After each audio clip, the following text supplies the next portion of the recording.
जय हिंद दोस्तों। तो दोस्तों, आज की वीडियो में हम बात करने वाले हैं एक ऐसे शख्स के बारे में जिसे एक तरफ टीवी न्यूज़ चैनल टेररिस्ट और एंटी नेशनल कहती है, तो दूसरी तरफ उनके सपोर्टर्स और इंटरनेशनल ह्यूमन राइट्स ग्रुप्स उन्हें एक पॉलिटिकल प्रिजनर्स और एक डिसिडेंट कहते हैं जो सिर्फ डेमोक्रेसी के लिए खड़ा हुए। आज की वीडियो में हम बात करने वाले हैं उमर खालिद के बारे में। वो आप तमाम लोगों के जज्बे को, जिसने आज इस हुकूमत को डरा दिया है, हिला दिया है, मैं आप तमाम लोगों को इनकलाबी सलाम पेश करता हूं। आज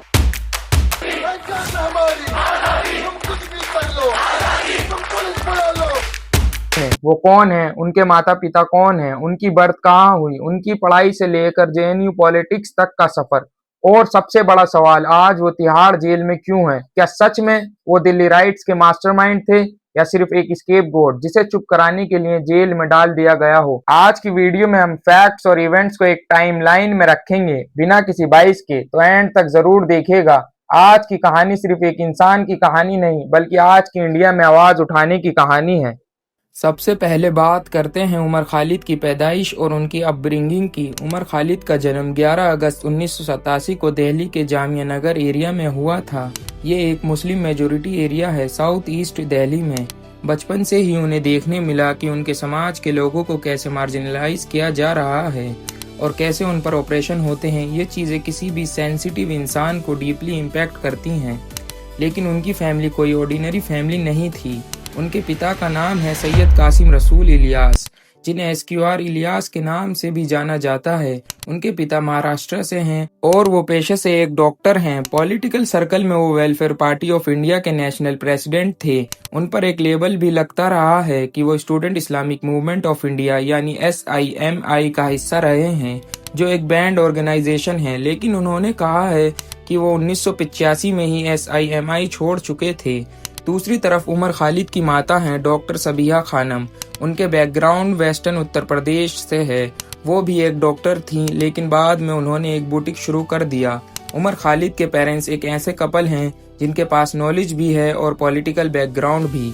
ऐसे माहौल में बड़े होने के कारण उमर खालिद की पॉलिटिकल अवेयरनेस बचपन से ही बहुत शार्प थी। अब आते हैं उमर खालिद की एजुकेशन पर। इन्होंने अपना BA किया दिल्ली यूनिवर्सिटी के किरोरी माल कॉलेज से हिस्ट्री में। फिर इन्होंने जवाहरलाल नेहरू यूनिवर्सिटी में अपना मास्टर और MPhil किया। लेकिन सबसे बड़ी बात, उमर खालिद कोई आम स्टूडेंट नहीं थे। उनका फोकस आदिवासी सोसाइटी और हिस्ट्री पर था। उन्होंने सिंगबाम के हु लोगों की हिस्ट्री पर एक शानदार PhD थीसिस लिखी। इतिहासकार रामचंद्र गुहा तक ने कहा था कि ये उनकी पढ़ी हुई सबसे एक्म्प्लिश्ड डॉक्टोरल डिसर्टेशन में से एक है। फिर भी उन्होंने खुद को कोई प्रैक्टिसिंग मुस्लिम नहीं कहा, बल्कि रेडिकल डेमोक्रेट बताया। JNU में इनका पॉलिटिकल करियर शुरू हुआ 2016 में, जब कन्हैया कुमार को देशद्रोह के केस में अरेस्ट किया गया तो उमर खालिद भी इसमें शामिल हो गए। उन्होंने अपने दोस्तों के साथ मिलकर जस्टिस फॉर नजीब मूवमेंट चलाया। 2017 में उन्होंने यूनाइटेड अगेंस्ट हेट कैंपेन शुरू किया, जो गाय के नाम पर होने वाले वायलेंस और हेट क्राइम्स के खिलाफ था। और 2018 में गाय बचाने के नाम पर एक मॉब ने उनकी जान लेने की कोशिश भी की थी। 2019 का समय आता है जब सिटीजनशिप अमेंडमेंट एक्ट CAA लाया गया। ये वो वक्त था जब पूरे देश में बड़े प्रोटेस्ट हुए। उमर खालिद इन प्रोटेस्ट के सबसे बड़े वॉइस में से एक बने।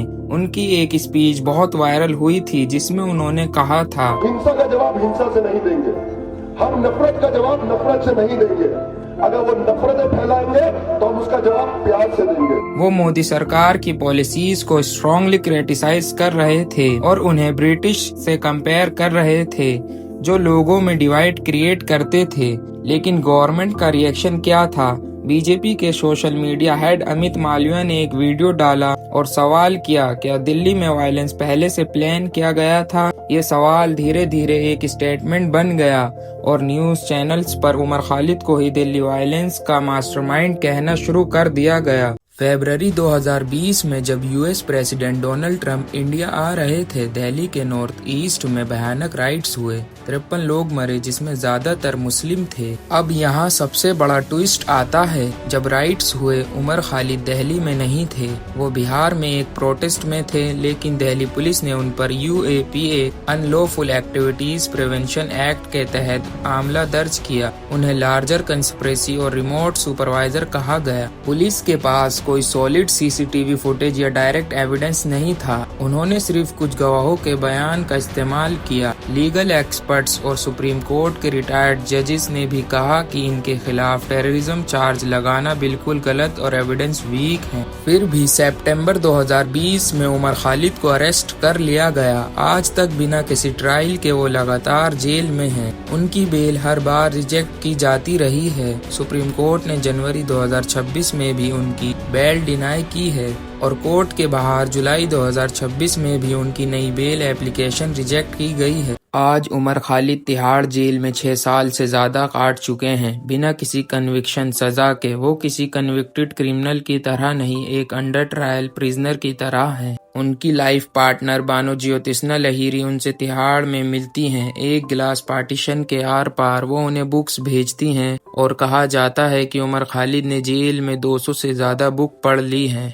अभी जुलाई 2026 में उनकी एक बुक पब्लिश हुई थी, फ्रैक्चर्ड कम्युनिटीज, जो उनकी PhD थीसिस पर आधारित है। गार्डियन को दिए गए एक इंटरव्यू में उन्होंने कहा कि उनकी ह्यूमैनिटी छीन ली गई है और उन्हें लगता है कि उन पर एक प्रोपेगेंडा फैलाया गया है ताकि उनकी आवाज दबाई जा सके। तो दोस्तों, उमर खालिद एक स्कॉलर थे या फिर एक एक्टिविस्ट या फिर एक टेररिस्ट, ये तो सुप्रीम कोर्ट और समय तय करेगा। लेकिन सवाल ये है, किसी को बिना ट्रायल के 6 साल जेल में रखना जस्टिस है? आपको क्या लगता है, उमर खालिद के खिलाफ लगाया गया टेररिज्म चार्जेस क्या उन्होंने सही किया या उन्हें सिर्फ एक पॉलिटिकल विक्टिमाइजेशन का शिकार बनाया जा रहा है? अपने थॉट्स कमेंट में जरूर बताएं। अगर आपको आज की डॉक्यूमेंट्री अच्छी लगी हो तो वीडियो को लाइक करें, और अगर आप इसी टाइप की बैलेंस डॉक्यूमेंट्री देखना चाहते हैं तो चैनल को सब्सक्राइब करें। और अगर आप किसी टॉपिक पे पर्सनल चाहते हैं मैं वीडियो बनाऊं तो कमेंट में जरूर बताइए। जय हिंद।